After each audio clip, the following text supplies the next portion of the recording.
And we're live. Welcome to Front Row Seat, where it's all about you because you're doing it. And today I have a very special guest. I have today Sol Luckman. He is an artist, a philosopher, a consciousness explorer, an award-winning author. He also discovered a pioneer healing modality called Regenetics Method. He is also a longtime explorer of shamanism and spirituality. He wrote Callie the Destroyer, Snooze, A Story of Awakening, Potentiate Your DNA, that is about the Regenetics Method.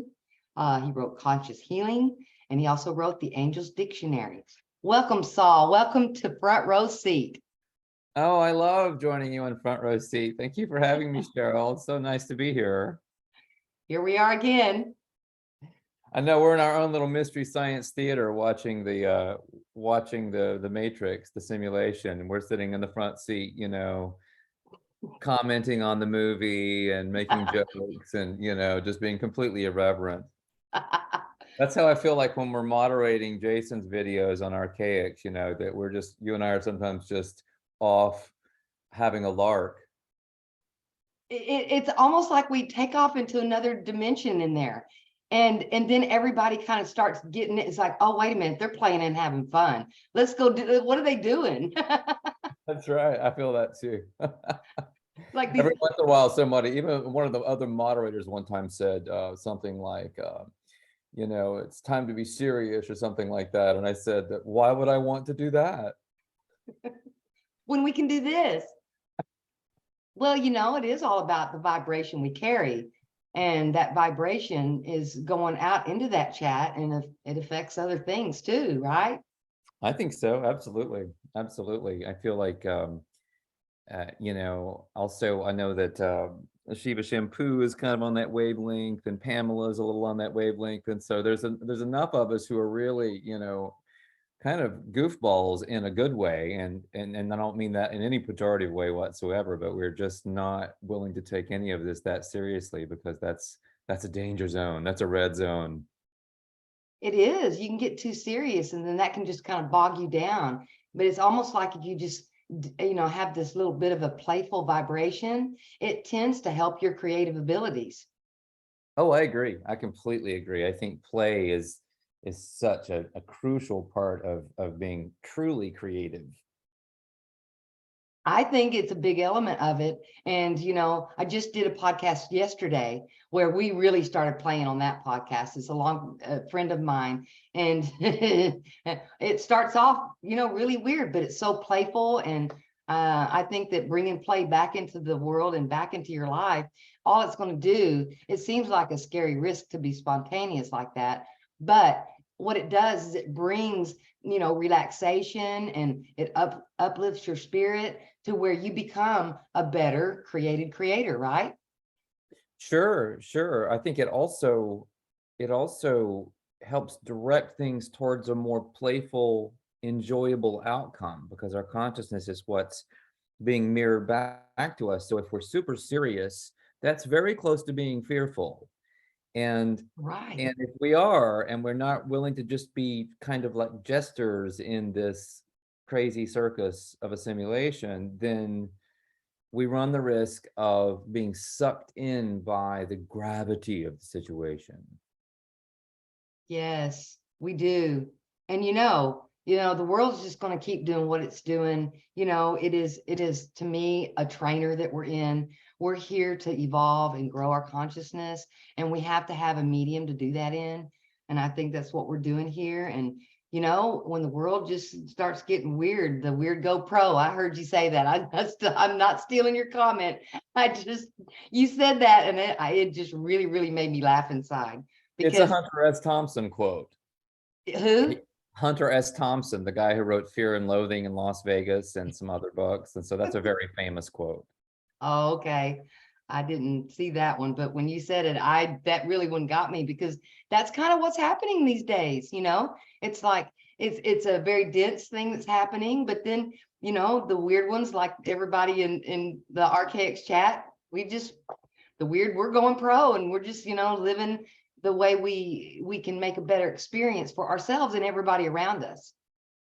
Honestly, we're totally going pro. I mean, Jason's in that same category, and we're all here upping our game. A lot of us are monetizing various parts of our platforms and literally going pro, making money, with our kind of craziness, because people people need something different. They want some different perspectives, and it's a way that we can give back more fully to our audience and our community. If we can be supported, then we can be much more present. I know that as I've felt more and more supported, I've felt much more inclined to put out content, to engage my audience, to really be active in the chats and that kind of thing, because I feel like I want to give back. I'm very thankful, and I want to express that with content and with participation. And it is with, that content participation, because as we talked about before with Archaics, it's been kind of like a catalyst. And it's like bringing, all these different minds together, and we can kind of see the thing from different perspectives, and we're able to bring things out from the ether and bring it down into, where people can get to the information that's going to help them get out of this serious mindset that's kind of come across the land, right? Across the land. Come across the land. It's not that we're making fun of what's happened. We're not. We're doing what's necessary to get out of the mindset that we have fallen into. Absolutely. I mean, there is I talk a lot about shamanism on these podcasts because I think it's a very necessary, well, I say necessary, but it's a very helpful um, adjunct, a very helpful supplement at the very least to a lot of the Archaics data, because the Archaics data is looking at how we can survive and thrive in the simulation, right? And the shamans, that's really what they were studying, is this exact subject matter. So there's like a Toltec technique where you just pretend to be someone else and you go out in public and you role play, and you do it with such seriousness, such effort and serious, attention to detail, that you're really trying to fool yourself. And the point here is that you actually shapeshift your reality by moving what the shamans call your assemblage point, which is kind of like the projector of your reality. It's the projector of you and your reality, in essence. So when you shift the assemblage point, you can really change the circumstances of your life. Even breaking pattern is one way of shifting the assemblage point. It's very fascinating, and I imagine Jason doesn't know much about the assemblage point, and that's fine. But he got onto this idea that you can shift pattern, and what, from a shamanic perspective, what that's doing is shifting the assemblage point. Right. Exactly. I was thinking that when you said that, I said, oh, that's breaking pattern. The breaking pattern. Well, we're projecting ourselves here, and then if we change the projection, we're going to get a different reflection. That reflection that's reflecting back to us, which we project ourselves here, then we see the reflection of that. And then sometimes we mistake that reflection for reality. And when you shift it and pull it back into the foundational level of consciousness, that's kind of where I've come from it.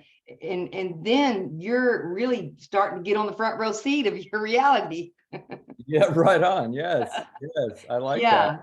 Yeah, it's a great metaphor that you're working with there. I mean, because it really puts you in that kind of bird's eye space where Mhm. you can just see very clearly. And again, in this world of shamanism, when you study the Toltec stuff, Castaneda and other writers, seeing is so important. And actually, these people are often called seers because they actually see what's going on. They can see the energy, they can see the patterns of energy, and they don't necessarily have to take drugs to do that. They can, there's all kinds of techniques that help you with that. And you can also Mhm. see through dreaming and in other ways. Yes. It's very, very empowering and healing. It can heal trauma, it can heal disease, going into these recapitulation modes where you see back into your past, and Yes.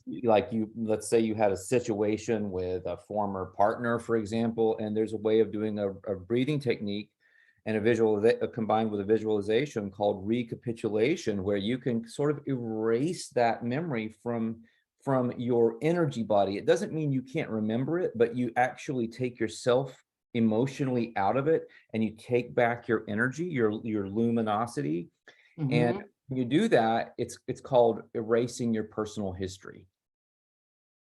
Because Erasing. because even though it's still a history, it's no longer personal to you because it no longer has any kind of emotional impact or traumatic impact on you. So it's like you're looking back and you are looking at it from a different perspective and kind of watching the scene in your imagination and then changing the components of it to where you are not, you're just you're just the observer. You're just observing it and you're not feeling all the things that went with it. And on that part of it, I have done a couple of those things where I've gone back into my history.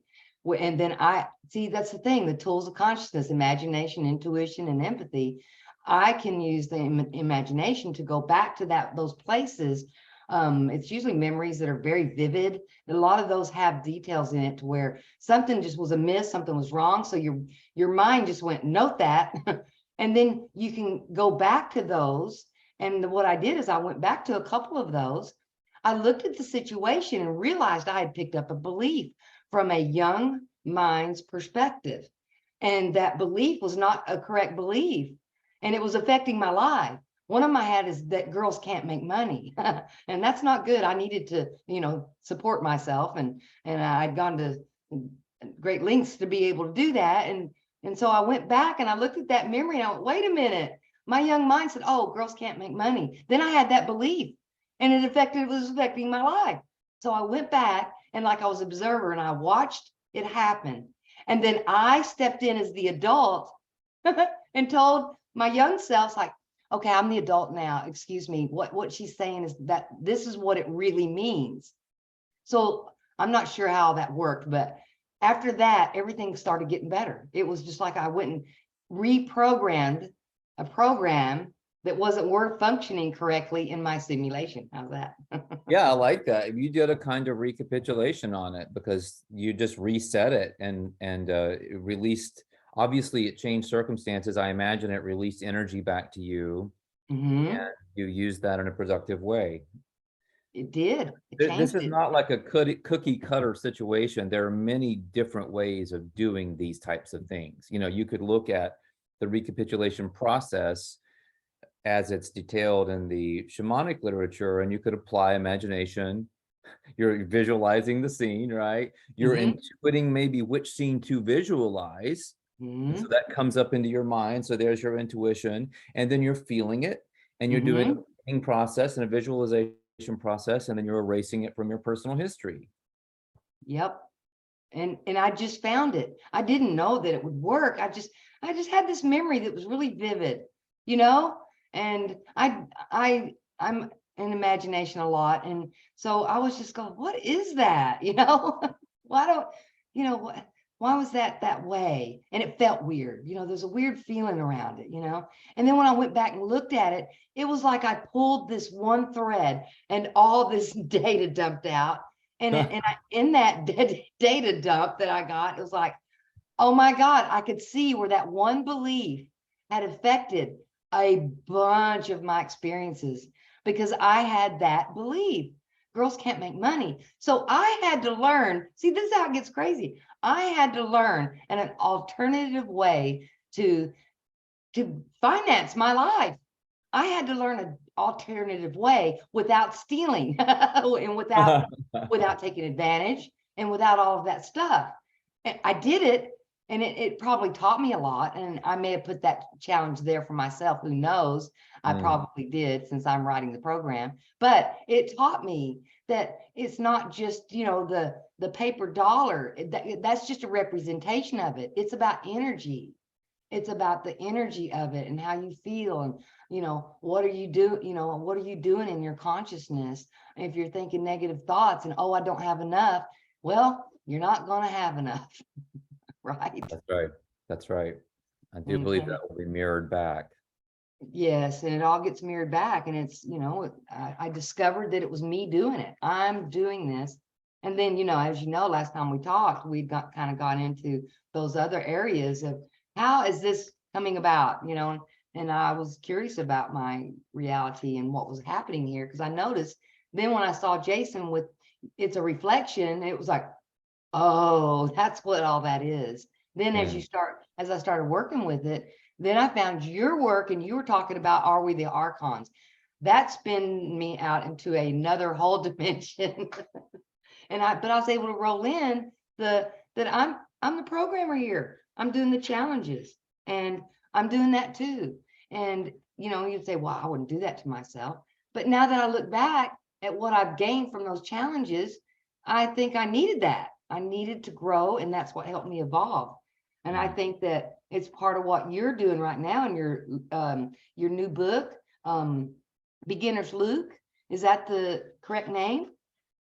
Yes, it won't be published until the fall, probably. Till the fall. But we Hmm. were talking, the stagnation, if you're not, continually evolving, that you go into the stagnation thing, right? And it kind of goes into death, because, we're the creator, and we are the creators. So if we're not creating, we're disintegrating, right? Absolutely. Absolutely. There's a tenet in this shamanic work. I keep tapping into that because it's very important to me, and it wicks into everything. But it's this idea of being a warrior, that you have to actually be a warrior in your life. And essentially, a warrior is someone who is actively seeing or trying to see the world as it is, and engaging it in a certain way to build power. You actually build power, and this is not necessarily a selfish thing. It's actually a warrior's tenet, because it is with power that you can do things. You can also hold off death and do various things with personal power. Otherwise, you do actually start to disintegrate. And we look around us and see the kind of the pathetic state of a lot of very of our elderly people these days, who have been sort of sold a certain package of what reality is, and then our society is kind of crumbling, and they don't feel like they have anything to live for, and these people are just people living their own lives, and isn't a judgment so much as an observation. A lot of these people are not warriors, or they wouldn't look and act that way at 70 years old or 75 years old. They're just simply not warriors. And you can see how that mindset has affected them in their lives. And I think it goes back to that, personal power. It's kind of scary. And stepping into the shoes of how powerful we are, because we're creators here. And, it's almost like an aphrodisiac or something to give that power away. So it's like, look, I don't have any power, so I'm not doing anything here. And if I don't have any power, then you can't have any either. And so it's almost like there's this weird thing around power. But I think that that's part of being a creator. You need power to create the thing, right? Absolutely, absolutely. And I will go back to this notion that the power is multifaceted. It's powerful, it's empowering. Yes, it can Right. also be addictive, and it can lead you down dark paths like Sauron and the Lord of the Rings. I mean, he gets addicted to power, Right. and that kind of thing. Yes, there is potentially a dark side. There's a dark side to everything, because we live in a dualistic reality. Yes. I think the dark side comes in, on my channel. I talk a lot about doing, shadow work, and it's the fear work. And if you have still a lot of fears within you, but you've kind of developed the power side of you, well, then it can roll into, the ego piece, which is greed and things like that, and envy, and that powerful state can really lead you astray. But if you've done some of that work, that inner work, and oh, by the way, I've changed the word fear, from fear to dark uglies. So from now on, that's what they are. So if you've got these dark uglies within your being, then these tools and these things that we have at our disposal, that they can tend to go to the darker side, and you're going to get negative manifestation from that. But if you have, went searching around and pulled them little dark uglies out of there by the roots, then your manifestations are going to be much better, because you're going to be in more of a mindset of love and giving and caring about others, and and cooperation, just like what we're seeing right now with this whole thing that's exploding out of our archaics. There's so many people that are cooperating together, and we're doing great things, especially over there at Discord. You would not believe what's going on over there. There's these, like, I'm not real good at it yet, but I'm getting the hang of it. But people can go into these called breakout chat rooms, and you can go in there, and that's where everything starts happening. People are talking about what's going on, their consciousness. It's like, wait, this is a reflection, and they're really learning, and they're really evolving really fast because they're getting the information. And because there's so many perspectives in there, there's a lot of information there to glean from to learn this stuff, right? Oh, that's great. Yeah, you were mentioning that in an email, and I found that fascinating because I haven't made my way over into those breakouts yet. I did have something or a comment on your dark uglies concept. Sure. I have an amendment to the term, or a You do. proposed amendment, because if you agree that these challenges are here to bring out the best in us, right? To evolve our consciousness. Right. So anything might be described as a dark ugly, but really it's an ugly duckling because it has great beauty that it's going to turn into when it's properly processed. Oh my goodness, say it again. So the challenge is the dark ugly. The I gotta dark write ugly it is down really so I just an remember. ugly duckling that hasn't grown up yet, hasn't gone through the transformation process. Oh, that's a beautiful song. Can I take that? I'll credit it to you. Yeah, well, sure, of course, of course. I've got that's Duckling. hilarious. I'm It's working on. really an ugly duckling. It's not a dark ugly. That's right, just an ugly duckling. Well, it's this idea that even the fears aren't necessarily something to judge or run from. We talk about shadow work. Recapitulation is a form of shadow work. So Yes. it's very important, and you were spot on that people developing power without having done the shadow work tend to go south with the power. They really, really do. They're overtaken. Their ego absolutely gets in control. And I believe that the ego is potentially a very important spiritual ally. There's an article on my Snooze to Awaken website called Ego as Spiritual Ally. I didn't write it, but it's very beautifully written and well stated. So I'm not trying to denigrate this part of the psyche. I'm saying that it's a Defense mechanism, it is a right? wonderful teacher, but a terrible master.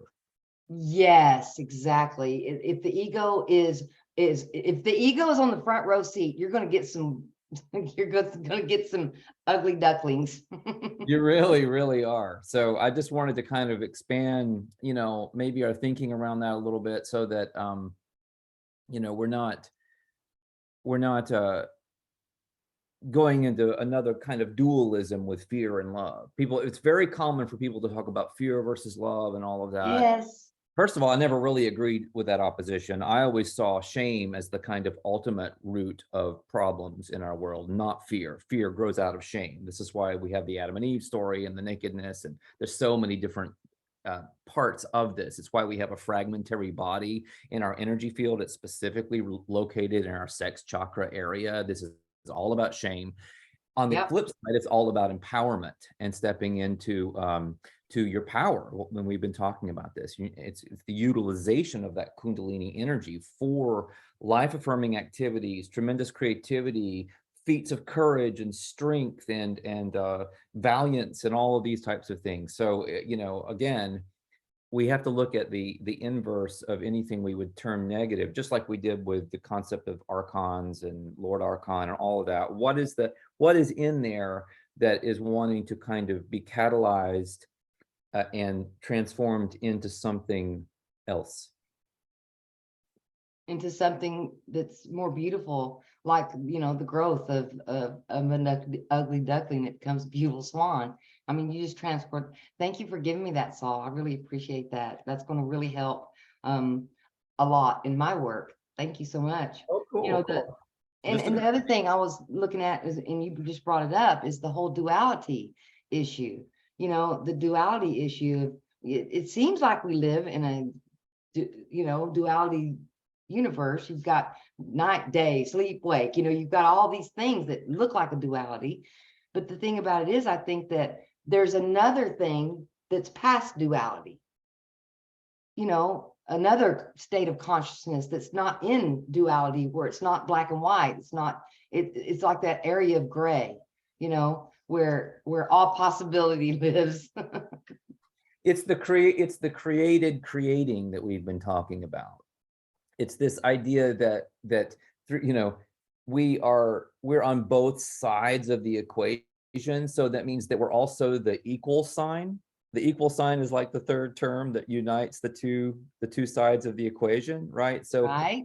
and the sides are really transposable, so they can go both ways. Like a good thing can turn into a quote unquote bad thing, and vice versa, because they're equal. It's all equal. That's why fear is the dark ugly is really the ugly duckling, which turns into the swan. So this whole mindset that you and I are articulating here is very, very important, because it's easy with anything, even with the archaics data, to say benefactor good, artificial intelligence X bad. It's very, very easy to overlook the fact that they're probably exactly the same in a simulation, and that if we think of them as good and bad, good and evil, then we are still in duality and we're not seeing the larger picture. That's what I was talking about. The duality. And when you're in that duality, that's when you make enemies. Right? It's true. It's also right? when you limit your perception of a much greater reality. Right. That is, whatever that mysterious thing is that we keep talking about when we talk about what's outside the simulation. Or I did a post on my Substack just a few days ago, and I was sharing a painting that I did toward the end of last year, and the painting it's an abstract. It's called A Voyage of Discovery, and my little tagline, the slug on the article, was, the way out is in. The way out is that applies in. to this discussion. Yeah, the way out is in.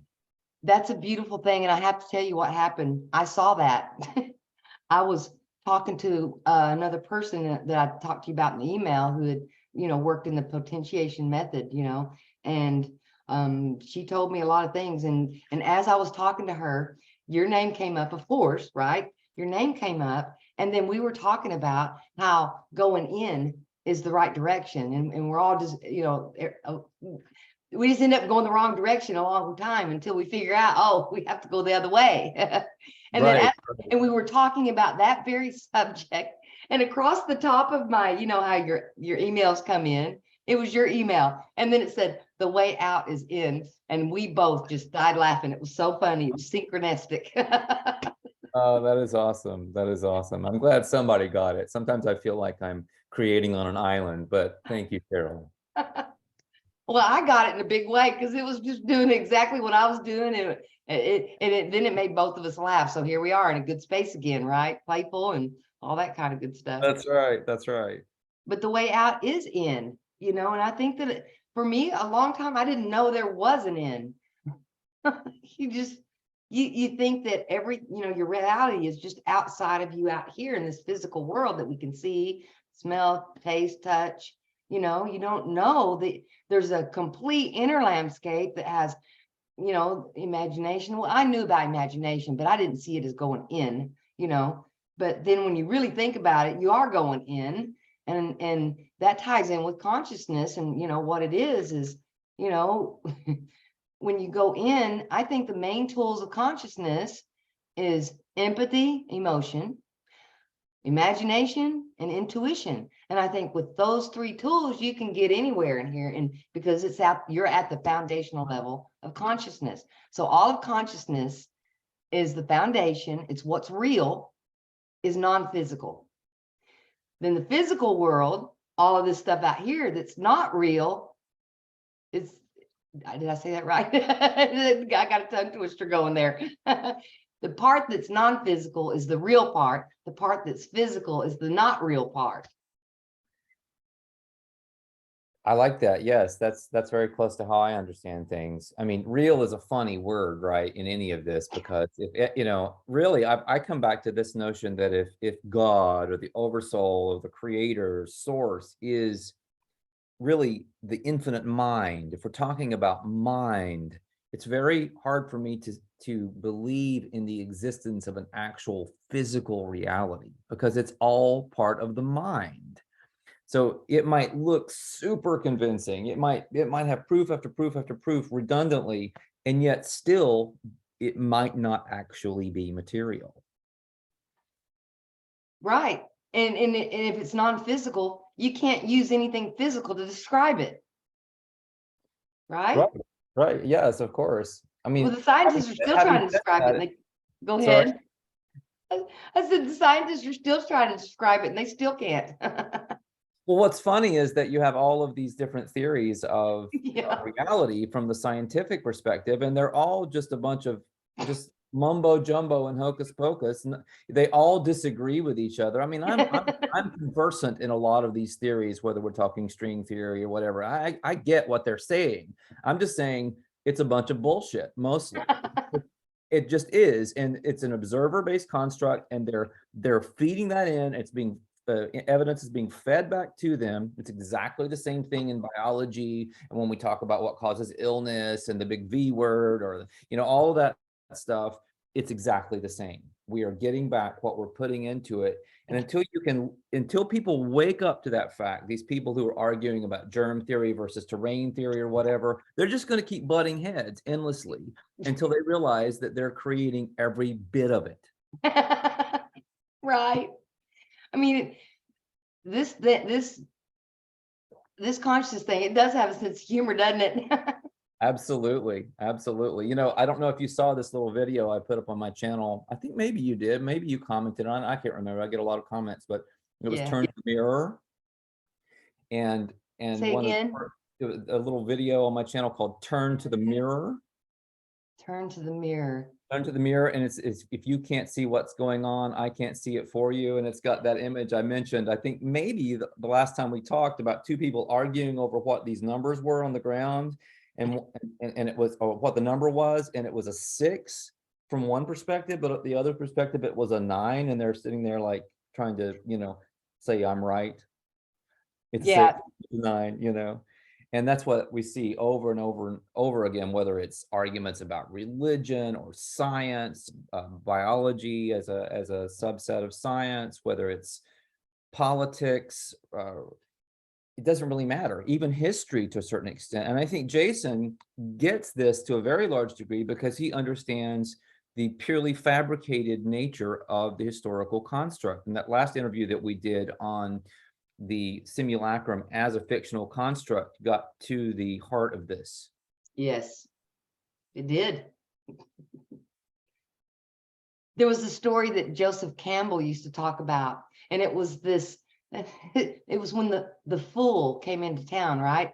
And the fool would come into town, and the people loved the fool because he just had a great vibe and he was spontaneous and fun. And so the people would come out into the town square and line up and down the road, and this fool would just prance up and down the road, but he had this hat.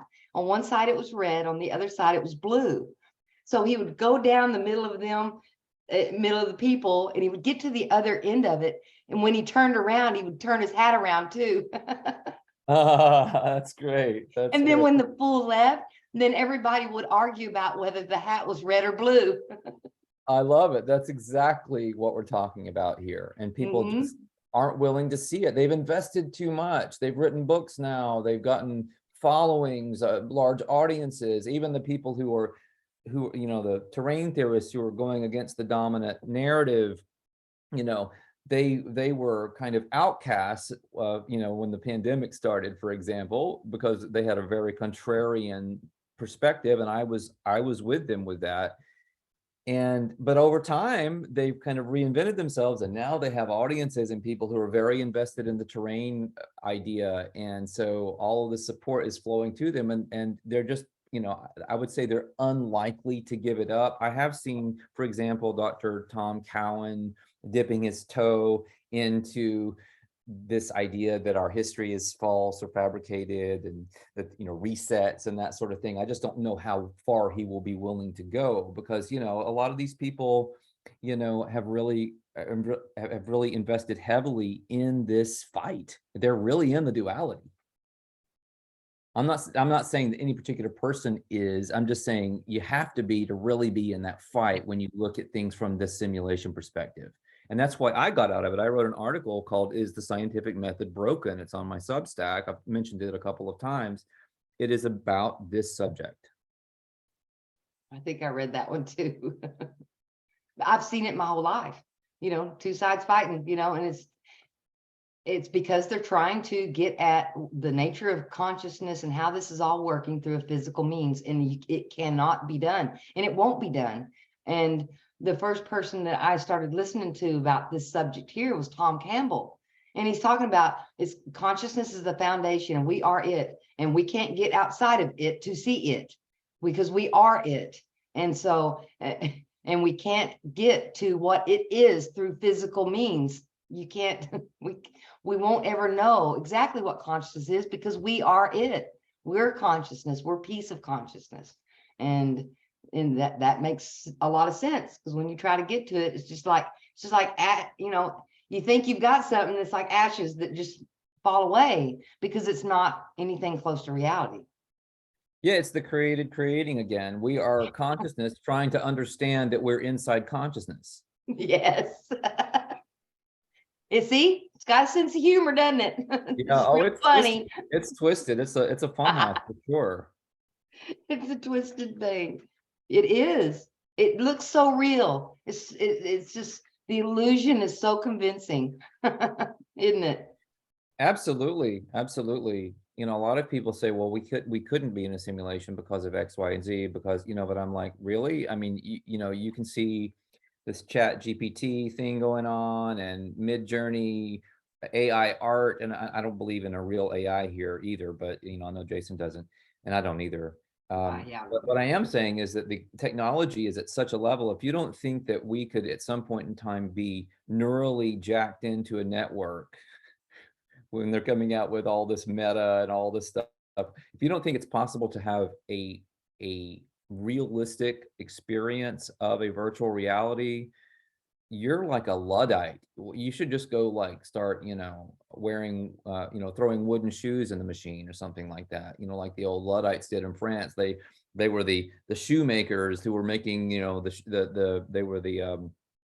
were working in the industry when it began to change through mechanization, and they resisted that by throwing the wooden shoes in the machines and trying to break them. And so they were just trying to resist the flow of what was actually happening, and kind of ignoring it and trying to step back in time. I've occasionally called myself a Luddite because I'm not a big fan of technology. So I do know the subject a little bit, but what I'm trying to say is that it's happening, and you can see it happening, and to deny the possibility, at least the possibility, that we might actually be participants in a simulation is just not really intellectually honest, in my opinion, given what we're seeing in the world around us.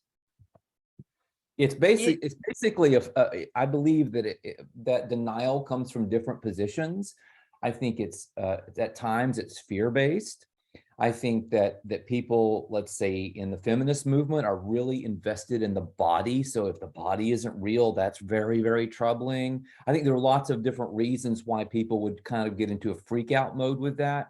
But if they're in freak out mode, they're not thinking it through. They're not being rational. They're gripped by the shadow self, and they can't see at least the possibility. Yes, well, but it's moving in that direction. There's, it's coming out. It's coming out whether you want it to or not, because it's coming out. I've seen in a lot of places that the simulation theory is getting some momentum going, because it's the only thing that explains what's going on and what's happening here. The observer, okay, you can change the outcome of an experiment by just looking at it. The double slit experiment had never been explained until, Tom Campbell started talking about simulation theory, 20 years ago. And he was like, well, the double slit experiment, we've got a problem here. Houston, we have a problem. Yeah, right. I mean, that was around the time, or maybe I know in the 70s, Richard Allen Miller and some scientists, he's a physicist who's still around giving interviews and stuff. Great guy. I've published some of his articles. I have a couple of his articles on my Substack. One is called A Holographic Concept of Reality. And so, yeah, they were all over this like in early 1970s. I mean, it's just kind of amazing to think about these guys doing that. And Mhm. at the time, they were looking at DNA as a kind of holographic construct. They were using the term bioholography. In fact, Yeah. one of the articles on my Substack by Miller is embryonic bioholography, and it looks at kind of how we could emerge holographically from the holographic union of a sperm and an egg, and then what that would be like to grow and evolve as an organism holographically, and how we would actually function in a simulation as a hologram. As a hologram. Well, we probably are. I think we're made out of light. Right. Yeah. I mean, there's an article somewhere. I think it's on my Substack. It's about the body is made of and emits light. I mean, this is very well shown. There's a Japanese scientist back in the 80s. His name was I think his name was Hiroshi Motoyama, and he was Mhm. using instruments to detect the light emitted by the chakras of these yoga masters, Mhm. and they could do different exercises and it would shine brighter and all this kind of crazy stuff. So absolutely. I mean, so mystics have been onto this idea that we're kind of holograms for a very long time. The ancient term Maya or illusion, although there are differences of interpretation on what that means, but that's a very good example. It's this idea that we aren't what we appear to be, that we're some kind of facade. Underneath that, who knows what there is, but at least the facade itself is very questionable in terms of its materiality or its validity in that realm. Well, we might be consciousness. There you go. There you go. I know it's an easy term to throw around, and a lot of people, there's a lot of different understandings of what consciousness is, and they love to confuse us with a bunch of theories about what it is. But, I mean, ultimately, I believe it's a type of self-aware energy that is creative. It's very creative. Well, I think that's the foundation of it, that it's creation itself. Yes. Yes. That is the That's what energy. I'm coming to. That's where I'm going with it because I just nothing else it makes sense. The Because corollary of that, Cheryl, is that everything is consciousness, right? If it is creation, not just the act of creation, but if it is creation with a capital C, then everything is consciousness. Even unconsciousness is consciousness. I call a lot yes. I call a lot of these NPCs wandering around, getting jabbed and doing all this just insane stuff. I call them the consciously unconscious. Yes. That was out of beginner's loop too. It's another one of those terms. Yes, that's consciousness too. It's just playing a part. Yep. It's playing a part to freak everybody out. That's right. Well, it's interesting. I know that even the archaics material has kind of touched on this. In shamanism, these, quote unquote, unconscious people, the masses, the herd, the sheeple, the normies, whatever we want to call these folks, they act as a kind of buffer. And they're like, I don't know any other way to put this. They're like bait to attract the AIX or the Lord Archon or what the call the flyers, whatever this adversarial, predatorial aspect of the simulation is. They're bait that protects the errants and the warriors from being singled out for attack. They're like a fade. Like a They, fade. Okay. They move that way and whatever it is, it gets them. yeah, they're like a little school of fish, and then the big shark that's our AIX goes after them, and then we swim off in these crystal clear blue waters. Well, no, it's a way for you to figure out which way to go. See, because whatever they're doing, we can observe that and go, wait a minute, I need to go a different way. Oh yeah, Right. absolutely. So, Like well, maybe it's watching the our movie. oversoul letting us know. It's like, that's not the way to go. Don't do that. Look what they're doing. It's to come You're back right and give us about that. information so we don't do that to ourselves. It's just funny. I had a conversation maybe with Jason in that last interview where we were talking about the news and kind of reversing everything. I do find that staying abreast of the mainstream news is helpful in this way. I know that whatever the reporting is about 180 degrees off. So I can actually figure out what's going on in the simulation anyway, by just reading everything backwards. It's true. I do the same thing. That's why I can't help it. I'm turning around, I'm laughing because I do the same thing. I'll read something and I learned to stay aware of what's happening because I had an experience where I went out to this grocery store. I mean, the vibes coming out of there when I walked in was so overwhelming, and I ended up kind of getting lost in the store. Well, there had been just a news article on that was, stirring the pot, and everybody was running around with their hair on fire. Yeah. And I didn't know. So I didn't know what was going on. I didn't really realize it until it kind of got on me. You know what I mean? And it was like, what in the world? Until I came back home. And then I called my girlfriend. I said, I just had the strangest experience at the grocery store.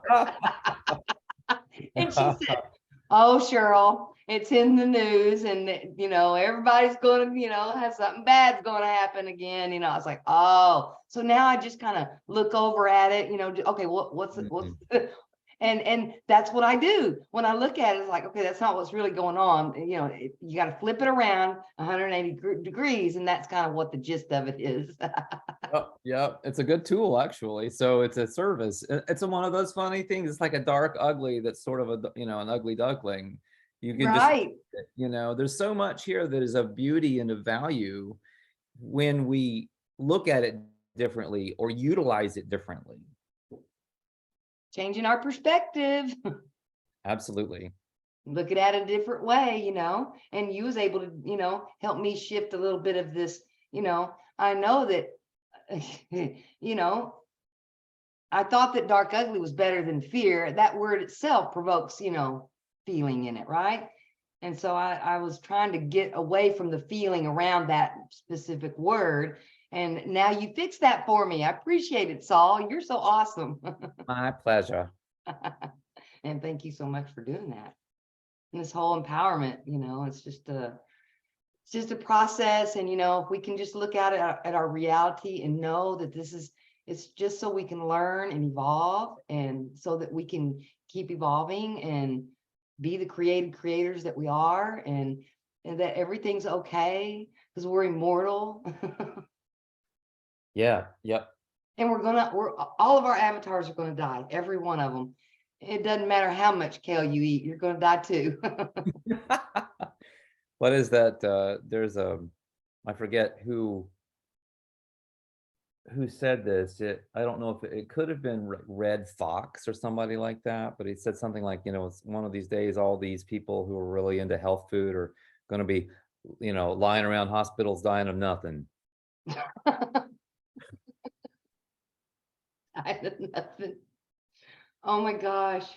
And in that vein of that, we formulated this huge fear around death, because we don't see it around us. And now there's this huge ugly duckling around it, right? And so I like the way the shamanism sees this as death as a teacher, because as you start getting closer and closer to death, well, it becomes a teacher. How am I going to live today? What am I want, you've got so much time. How am I going to live this day? Am I going to live it to its fullest? Am I going to be cooperative and giving and caring of others and uplift and, be all I can be? Or am I going to sit here and worry about what's going to happen in the future? That's right. If you're a warrior, nothing can light a fire under your ass like death. Right. It's not doom. It's another teacher, another thing we got going on here that teaches us a lot, and to have fear around something that is a natural thing that we do, that's just setting yourself up for a bad deal. Yeah, absolutely. I know that with, I mean, death is hypothesized to be various things in the Toltec tradition, and no one has a definitive answer because it can be anything, but it is always regarded as as a very important teacher in a society where we're under a kind of mass hypnosis and everyone's acting as if they're going to live forever and that they have all the time in the world and they can sit around watching sports and doing all these things all the time. I'm not saying there's anything wrong with some recreational activity, far from it, but I am saying that people they're not utilizing their time in the highest and best ways for the most part. They're just not, or they wouldn't be doing these things, and these industries wouldn't thrive. The entertainment industry, and especially the way all of that stuff has degenerated so that it's not even artistic anymore for the most part. It's soul sucking. It's absolutely awful. So it's like people spending time and perhaps money to go into a situation that's just going to drag them down, And put them to sleep. put them to sleep. Yeah, Sleepwalking. it is amazing. It's absolutely amazing. But really, the only thing that can wake you up is you. The idea that we actually wake other people up, I think that's giving ourselves way too much credit. That's some serious spiritual importance. And this is coming from a guy who subtitled a novel A Story of Awakening. All right. So, but I didn't say that, that character was awakening other people, that it was just about his awakening. Right. So, Right. anyway, we don't really wake other people up. People No. turn on when they're supposed to, or when they're able to, and they begin to look at life more as a warrior. And that's Mhm. that's it, because what you see when you open your eyes, even if you're able to see beauty, you're also going to see all of the ugly ducklings in this construct. And when you do that, it can absolutely put you right back to sleep, because it's very disconcerting and depressing when you first see all of that. And so I understand why people would be asleep. There's this idea that warriors versus normal people, normies, that they both use shields. This is a fascinating concept that comes out of the Castaneda books. They've used shields to protect themselves from their death, from um, from what might take their life. Right. For the warriors, they're using different types of consciousness techniques, and the main thing they're doing is they're using objects or memories that give them joy in a sense of being in a good place. And they use that when they're confronted by a dangerous being, a spirit being, or some situation. They use that to actually solidify themselves in this construct, kind of holographically, bring the light back together and be strong, use the force. And they're Right. conscious about that. Other normal people, they also have shields, and their shields are Monday Night Football, the Mhm. Super Bowl, Beyonce, Jay-Z. That all of these absolute distractions are what keep them from looking at their death, because if they're not looking at their death, then perhaps it will leave them alone. And it actually does, because they're no longer, this is almost back to the archaic AIX thing. I'm not equating AIX and death, but I'm saying there's a similarity in how they let people go when they're no longer a threat. So in this case, the normies are not a threat at all. And their death just kind of says, I'll get around to you in good time, but for now, you're not a problem. Well, it's bait. Hey, yeah, chum. Bait. We got It's some chum in the water. chum in them waters. Chum the waters. Don't take the bait. It's not what it is. Oh no. And and then and I saw this a lot when I worked as a nurse. It would be like just shocking that something happened. and it had a sad element. And then I would be working with someone who's getting ready to do their transition work. And, there would be a family member sitting there that was they couldn't function, and it was like, well, I don't know what planet you've been on, but we die here. This is what we do. And Yeah. I mean, I didn't say it like that. I would, but it was just amazing to me how just the despair of it was just so deep. I was just kind of, man, I didn't understand but I had seen it several times. I know it's happening, it's coming, whether you want it to or not. And I always, thought about it as a beautiful thing because, usually by the time you're getting ready to transition, your avatar is wore out and you need to go get you another one, right? Yeah. Then it's like, oh, they're going to be a baby soon, you know? Yeah, I mean, I certainly understand, having lost both my parents and some other people that I really cared about. I do understand how intense that can be and very, Mhm. very challenging. I think it was a lot worse when I was younger. Yeah. I don't know what it would be like to lose a child or something. I mean, I can imagine a lot of situations that would be truly, truly devastating, Right. especially, I'm not talking about you those. I'm know, talking about end yeah, of the life where and their absolutely. avatar is completely broken. It will not work anymore. Yep, yep. That's what I'm talking about. It is painful when someone crosses over. You're right. Yeah, it's really interesting. It gets back into seeing. There are a couple of stories in the Castaneda books where Don Juan talks about losing family members, and one of them is his son died in a rock slide in a kind of work accident, and his body was crushed. And the way he processed that was, even though he was there, he shifted his attention to the third attention and was able to see the energy leaving his body, but he didn't see it from a human perspective. He was actually able to just watch the energy. And it changed the way that memory stayed with him, and it didn't have to be so painful. It was a very interesting technique for doing that. And then with his parents who died, they were Indians, Yaqui Indians, and they died at the hands of the Spanish during some wars or some battles or some territorial issues.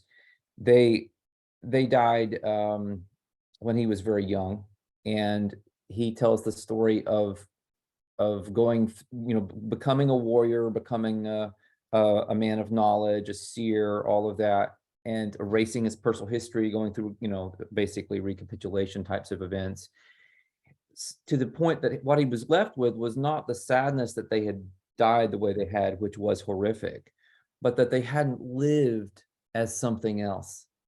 He says they were Indians and they died as Indians, and he's talking about people who were very downtrodden by the colonial powers and that kind of thing. And Mhm. obviously, we can agree that that's not a great situation. But he was saying that all of us are born into adverse situations. He would have hated all these victim politics and this kind of thing right now, because he would say, look, I was born a poor Indian. I used to, you know, be a hungry child, living on the streets and that kind of thing. And then I became something else. And everybody has that ability to become a warrior. And his only sadness was that his parents had not become warriors in their own way. Right. Right. That they had died the way they did. Yes, when that wasn't, they didn't have to do that. Nobody has to do that.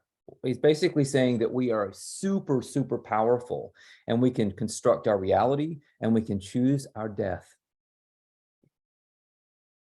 And we can choose how we live and we can choose how we die. We can choose it all. Exactly. Exactly. It's very, very powerful and beautiful when looked at in that way. That is very beautiful, Saul. And well, we're writing the program for our creative endeavors here, right? Right on. We're writing it.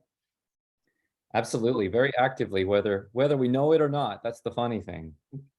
Either we're doing it consciously or inadvertently. Yeah. Yeah.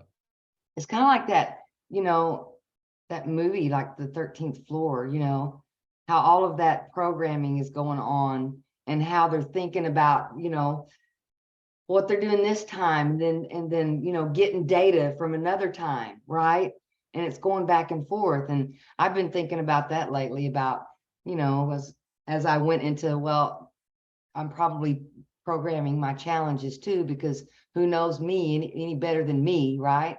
So I know what experiences I'm going to need to get me into the evolutionary process, because I do have, you know, everybody has their places that they get kind of stuck in. That's where the challenge is at, right? And I was thinking the other day, that as we're, you know, working with these powers of consciousness that we have, and intuition, and how we can pull information from somewhere else, right? And I was thinking about this. I think that I'm pulling information from my past lives. I know that sounds crazy, but I have found a couple of my previous selves, and the people that were around me in those previous selves are around me in this life. And there's too many coincidences. They look the same, you know? And it's like, okay, I'm pulling information from somewhere else. And then I started to realize, I think that's where I'm getting it from, is from my previous lives. And I can use that information in this one to help me along my evolutionary path.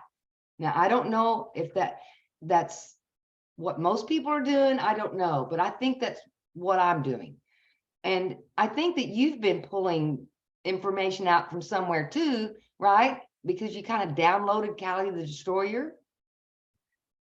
Yeah, I did. I mean, I sort of downloaded Snooze, downloaded Regenetics. You know, I don't really take credit for any of that, because I know it didn't come directly from this avatar. It just didn't. So what if it was your your one of your past lives, right? That, and then you added up all of the lives, you know, then it's just an information block, right? And it has all of the information of all the lives you've ever lived, like a past database. So then and then it has a lot of information in there that's not here in this life. So you're just going and getting it. And it's just, there it is. Yeah, I mean, you know, there's this concept of the Akashic record or the ether, Yeah. that sort of thing. Now, here's what I was given to understand with Regenetics. Regenetics is these vowel codes. So potentiation is the first activation that you've experienced. And it was the series of vowel codes. I was given to understand at the time, this was years ago. I mean, we're talking 2 decades practically now. Maybe a little more than that. Anyway, don't want to do the math. I was given to understand that those codes were not in the Akashic record. They came from outside the Akashic record, that the Akashic record is actually local to this simulation. That we can access other Akashic records, and there's probably a kind of networking of the Akashic, but so if you want to see that as a kind of networked information field outside of this, but I wasn't really full into simulation theory at the time. So now I interpret that to mean that those codes came from the quote unquote reality that's outside the simulation. And I also had this idea that I was in touch with my higher self to receive those codes. So what if that's the me that's either jacked in or that is programming the simulation, literally maybe sitting at a keyboard or the equivalent with my May tablet or whatever those were called for the Anuna had. You know, I've got my little tablet with my beard and I'm, tapping away. Who knows? So it was very fascinating that to me, that I had all of these intuitive hits on where this information was coming from back then, and now it still makes sense from a simulation perspective. And we can even talk about things like, the ether and that sort of thing as being maybe what's outside the simulation, or some other part of this simulation. I mean, it doesn't really throw any of those concepts out the window. It nuances them. Right. I agree. Because I know I'm getting data somewhere from outside of myself. I know that I am, because I know things. I'm intuitive, and I've told people things about things that there's no way I could have known. There's not any way I could have known that information, but I had it and I felt it. I don't know, if I was reading their biofield, but I was getting it from somewhere. and then the information that I've been able to get from about other things about, people I may have been in the past, and then finding people I've worked with in this one. And there is a different vibe about when I meet these people. It's a completely different vibe. Usually the vibe is there's that initial meeting, and then there's this, awkward little thing of, oh, hi, I'm here, hi, what's going on? But with this thing, it was just instantaneous. Oh my God, this great feeling would come over me, and it would be like, there you are. It was a completely different feeling than when I normally meet someone I've never met before. Does that make sense? Absolutely, absolutely. Yeah, I mean, your stories are fascinating. I'm not gonna, divulge anything for fear of overstepping my bounds, but yeah, what you shared with me is really just absolutely fascinating. I, and I think that I need to focus on me being here now, right? In my life and what I'm doing in this one. I do need to focus there, and I agree. And I think that it come about partially because I had a near-death experience when I was 7. I think that if you have a near-death experience, I think it thins that veil, and I think it makes it easier for you to get over there and look, Absolutely. I mean, the shamans would say that probably shifts your assemblage point. Yes. It makes it And more malleable, more adjustable. so I'm able to adjust something because I got in there and got some information that I shouldn't have been able to get. And then when I met these people, and then, it was just, I think that I'm not supposed to be able to feel the feelings that I felt from when I knew them before. Does that make sense? Yeah, it's like you didn't have a complete memory wipe. Right. So then when I met these people that I've worked with before, it was just this overwhelming sense of love. And I'm standing there and I'm thinking, I've never met this person. Why do I feel this way? And That's it's only happened like 7 times so far. 7 times. You're one of them. I'll admit it. You're I'll very, admit very it. sweet. Yeah, I mean, I have that. I had a very strong intuitive connection with you immediately too. So I don't have some of the other experiences that you have to plug into the database there, but it did feel very very, Odd. very rare. Odd, not in a bad way, but just Yeah. not everyday type of occurrence. And so I had to think about it. It's like, I know I need to do this live, but I need to think about this because it was a weird thing, right? Because I was like, why do I feel this way? Does this person know? Oh my God. Oh, this is really strange.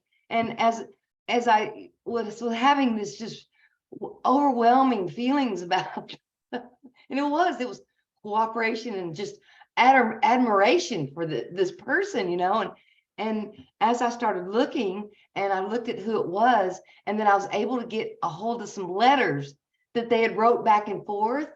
And then it all made sense. I went, oh, I loved you a whole lot last time I knew you, and one of them was someone that was my mentor in my last life. And I learned a lot from them, and I was able to grow a lot.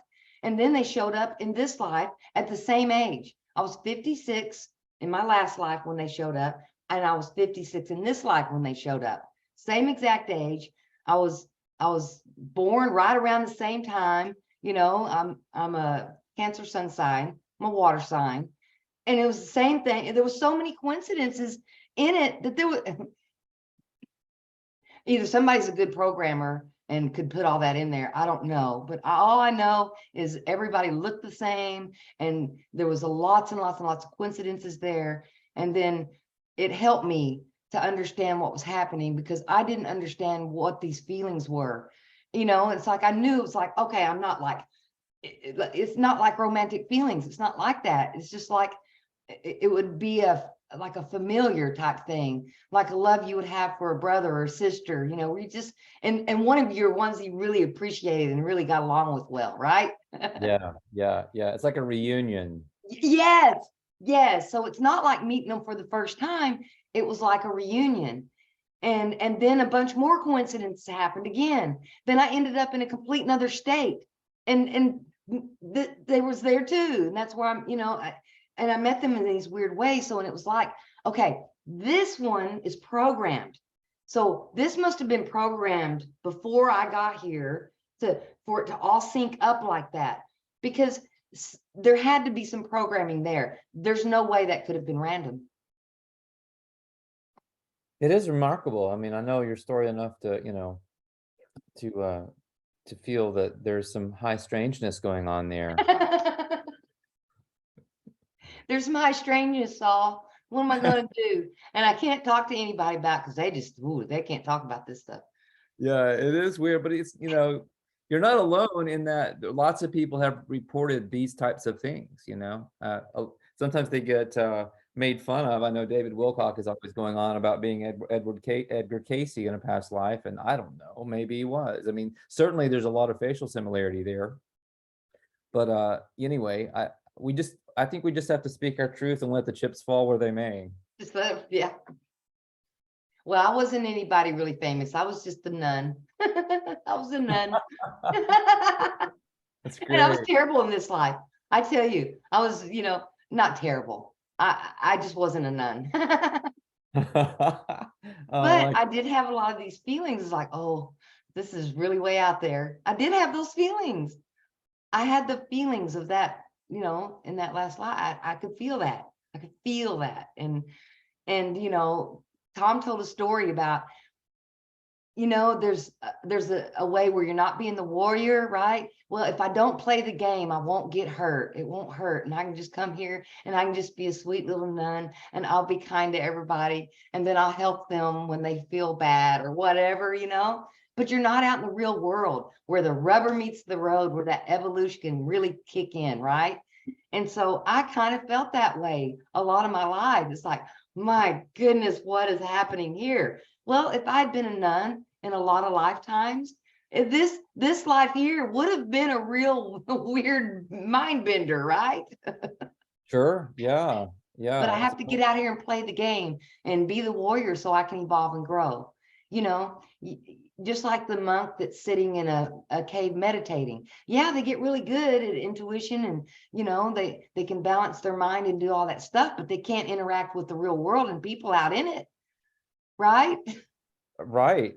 You were sharing with me, Cheryl, about recent shifts for you. That do you feel like the rubber's meeting the road more in recent times?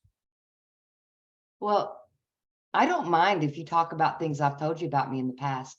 I don't have shame around my life. I had to quit doing that. I'm here and I'm vulnerable and I'm open. So if you Yeah. want to talk about something that we've talked about, that's fine. It was specifically just about, in a positive way, just that you felt a lot more creative and that you were seeing things differently right now. And I thought that was very interesting. Well, what happened was, see, I have pain in my upper. I had extra ribs. I was born with extra parts so I could have another challenge, see if I could get through it. Wow, So, wow. so it's like an intense pain thing, right? Yeah. And so I decided to get one of the most painful ones so that I just get it out and just do it, right? It reminded me of those Indians that used to like hang themselves from their Oh, yes. and it was extra ribs. I had 2 extra ribs attached to my neck right here. Hmm. And I'm a small lady, and so there was no room for extra parts in there. So they had to take them out. So after that, I was pretty much invalid for about 3 years, and I Wow. couldn't do anything. I was done. So there's a lot of work I have to do to keep my avatar moving and functioning correctly. And I'd looked at your book, the Regenetics and the Potentiation. And I was looking around that and I was wondering, I just have the urge to do it, right? So see, that's what I think it is. See, you probably helped me in the past somewhere, and you came and you helped me again. So this is what happened. I sent you an email, and the potentiation was the next day. He said, "Wow, your timing's good." Oh, yeah, the ceremony. Yeah. Yeah, And I yeah. So said, that's "Well, I'm usually just the checking first in day because of I'm every. supposed to be here, right?" Yeah. And so after that happened, I read the parts I was supposed to read, and then I'm supposed to, relax and just get still during the potentiation ceremony. And y'all do those once a month, correct? Mhm.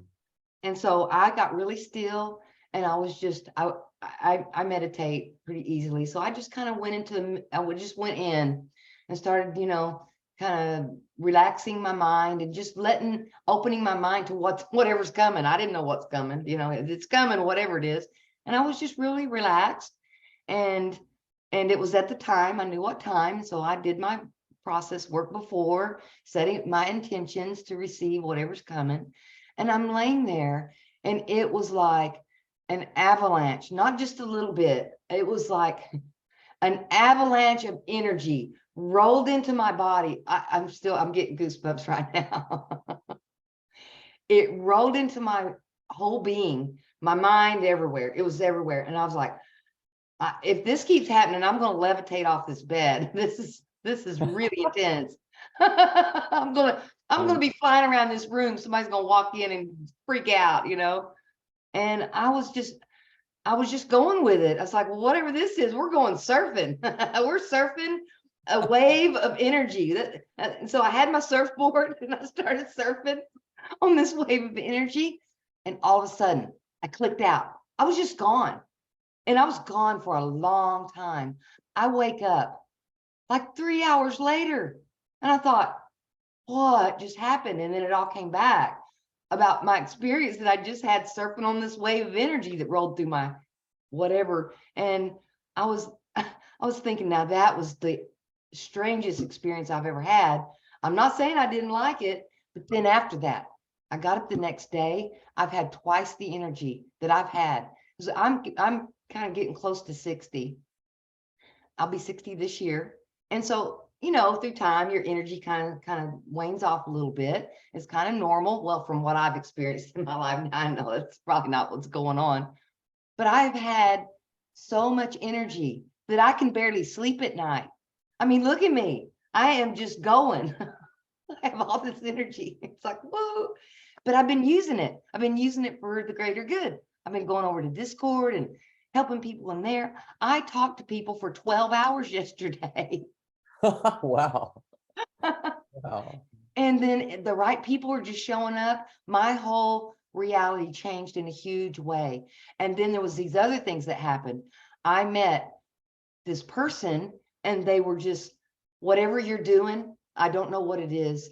I want to be your benefactor. I want to help you create whatever it is you want to create and whatever it is you want to do, because I've never seen this information, the information that's on my channel, Front Row Seat, correct?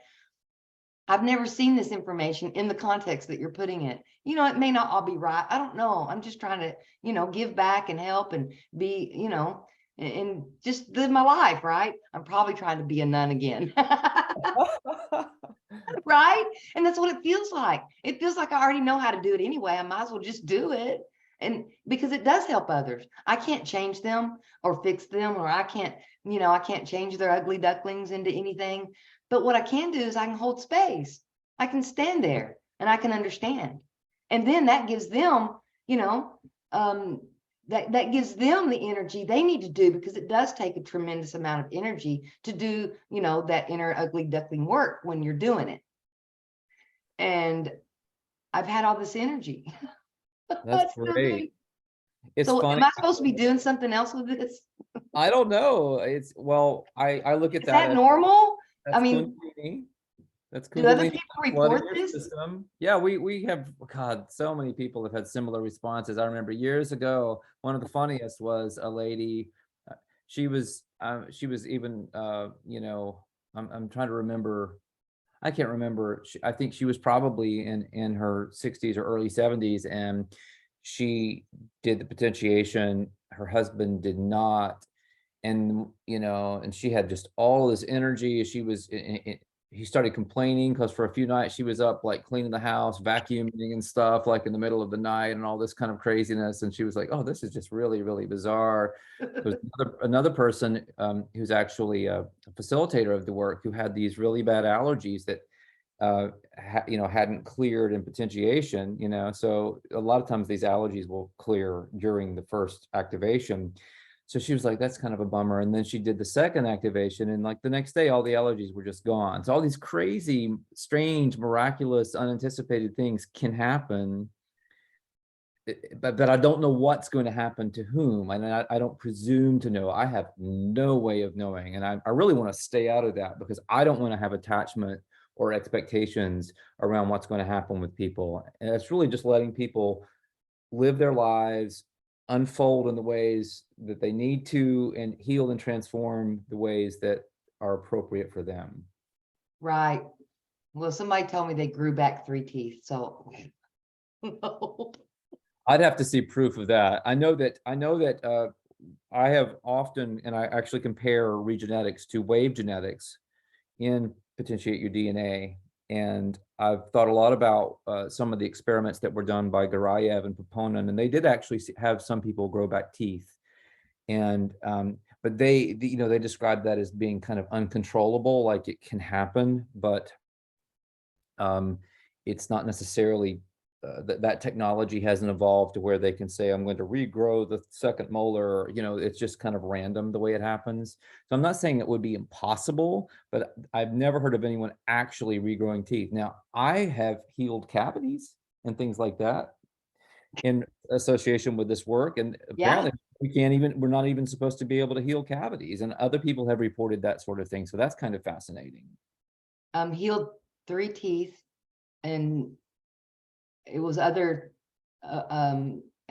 painful previous break in the jaw that all healed. It all went away. I mean, they took a year sabbatical, and then they felt so much better. And Are you talking about the person you were speaking with? yes, Yeah. So she had been doing this work for a while. It had been she loves your work, and she loves you and everything. I mean, you've just changed her life, and that's how she found me. Well, she was watching your podcast, and then there I was, right? Then she found me. Then we ran into each other on Discord. She didn't even know I was there. oh, I love it. I I love mean, it. it was just all this strange stuff that started happening. It's a And small simulation, Cheryl. it really is. And I was just going, what is going on here? But my life has not been the same since. I don't know. It was I'm like a eager to couple of see weeks what ago. happens moving forward. It's going to be, I want to be a fly on the wall as you move forward because who knows what will happen. Could be very exciting. I don't know. I'm just going with it, whatever happens. And I was even thinking, I've had this place in my chest. It's always been painful, and I bet that can heal some too. I think it can heal a lot. I'm thinking it all the time because you said it could last like 9 months, and I don't know if it goes away, all the energy, but I can stay up all night and clean the house if I want to, and I can still sit here and do this with you. The energy, it just doesn't stop. And then if I lay down, I can just hear the energy. Whoa, whoa. That's I know it fascinating. sounds weird, but hey, when the world gets weird, the weird go pro. I'm just going pro, Sol. I'm just going to do it. I'm going to live my life to the fullest. I've had a lot of challenges and a lot of struggles, and I'm just going with it. I'm just going to, do the next spontaneous thing that feels right. And I think that part of our connection was you come in because you've got this great healing modality, and it's changing my life. And I don't have as much pain as I did 2 weeks ago. I feel so much better. And I went and looked back at a podcast I'd done like, 3 months ago, and then compared the two. It's two different people sitting there. Wow, fascinating. Yeah, I'd have to I look. don't even look the same. Very interesting. Yeah, I mean, if you read through testimonials, I mean, people have sometimes people's faces change. We've had people's eye color change. We've had hair, very, very significant hair and skin changes. I mean, just some really, really bizarre stuff, kind of amazing things. But I will say, I mean, the energy does keep going.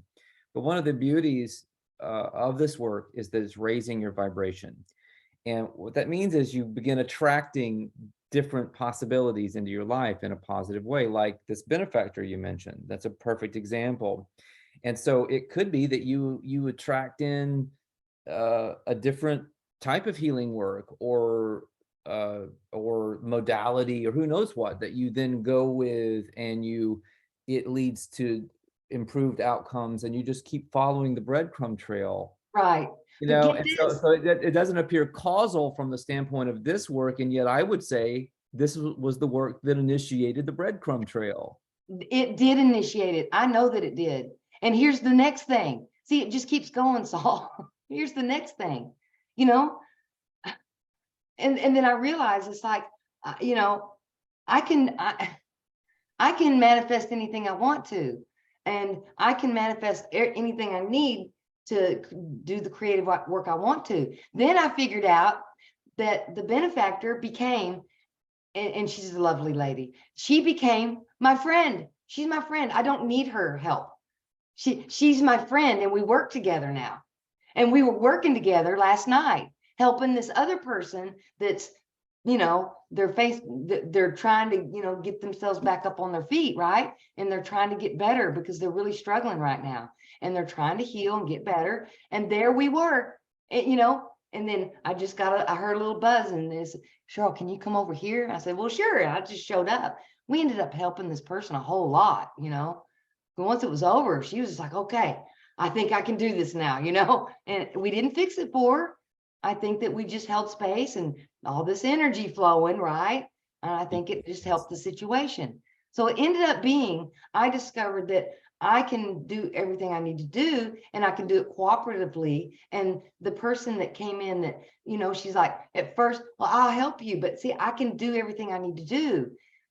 We're not there to, like, she's not to do stuff for me, and I'm not to do stuff for her. We're there to co-create together, right? And do it That's together, awesome. and do this work together. And she's going to write a book, and it's going to be called Love Wins. It's going to be all about what love is and what it isn't. And we're good. See, you just gave me a piece to that, because we needed that, because we were trying to work on the whole dark, ugly thing, you know. It's like, oh, there's a lot of baggage on that word. And you just gave me what I needed. I love it. I love it. See, and now we've got the ugly duckling, and that's going to go into the book too. I mean, we will note your, we will put you in the, what is it, where you say, and we got this from here. All right, like a bibliography or a citation. Yeah, and we'll put you there. But this book is going to be about, you know, there's so much confusion around what love is, you know, and you get these songs like, what is love? Don't hurt me, right? Don't hurt me. No, love never hurts anybody. What's hurting you is your ugly duckling. The ugly duckling is what hurts. It's not love. Love feels great. And love is something you give to others. It's not something you get. It's not something you get. It's something you push out of yourself in your being, and you give to others. But then it comes back, and then people love you. And it's an exchange of information. It's not, you know, it's not that, you know, that romantic love, you know, when you first meet someone and you feel that thing, it feels like love, but really, I think that's just, you know, attraction. I think that's just instinctual, that stuff that brings us together. Yes, there's components of love there, but what we're talking about is this other kind of love, where when you're a loving, low entropy being, right? Low entropy means you're very coherent. And I think that this term love describes this being. You have low entropy, and in this being, you are able to give love to others. And it's something you push out and you give to them without wanting anything in return. You just give it because you care about them, and, you know, you want them to feel good, and you want them to have, you know, love when they need it. And I think that this, you know, we've gone so long without really experiencing the real love, which is selfless. It's selfless. You're giving it, you know, not so you can get something. You're giving it to be kind and caring to others. And that's where we're at now. We're working on it, but she's been just an inspiration to me, I tell you. I think we're inspiring each other. But the thing is, she went through the potentiation process too. So what is going on here, Saul? I don't know. You tell me. It's beautiful. I love your thoughts on love, and the book sounds fascinating. I look forward to checking that out when it's available. She wants to do it, and we're going to work on it. And, you know, and it's kind of like in relationships, right? They end up being a relationship of need, because if you really love someone else, you don't want to control them. You don't want to tell them what to do. You don't want them to have to do, you know, yeah, we do each other because we love each other, not because you feel obligated to do it. See, that's a relationship of need. That's not love. Love is allowing each other to be who you are. And when love is flowing between both people, there's not a lot of arguing. Does that make sense? It's true. It's true. And to me, it always goes back to the unhealed shadow self stuff that we were discussing earlier. So there's a lot that can be done through recapitulation and other techniques. I think a lot of people experience a lot of deep emotional healing and healing of trauma when they go through the regenetics process. That's been very helpful. There's a technique out there called somatic experiencing that's very good for trauma. So there's a lot of very good modalities to help people get out of that high entropy state and move forward. And evolve their consciousness and become everything they can be, and they can keep their coherence together. And through each struggle, they're going to evolve and become just the powerful creators we all are here. Amen. So I think that's great. Should we just call it a wrap? Let's call it a wrap. I think that's a lot to chew on. That was a lot of fun. We ended on love. What else could be better? We did, didn't we? Well, We you know did. what, Cheryl? I It's love the you. evolution of consciousness. We ended up with love. I just love you. I just love you too, Saul. And we're just going to keep on loving them until their ugly ducklings turn into swans. The end, or should I say the beginning? That's perfect.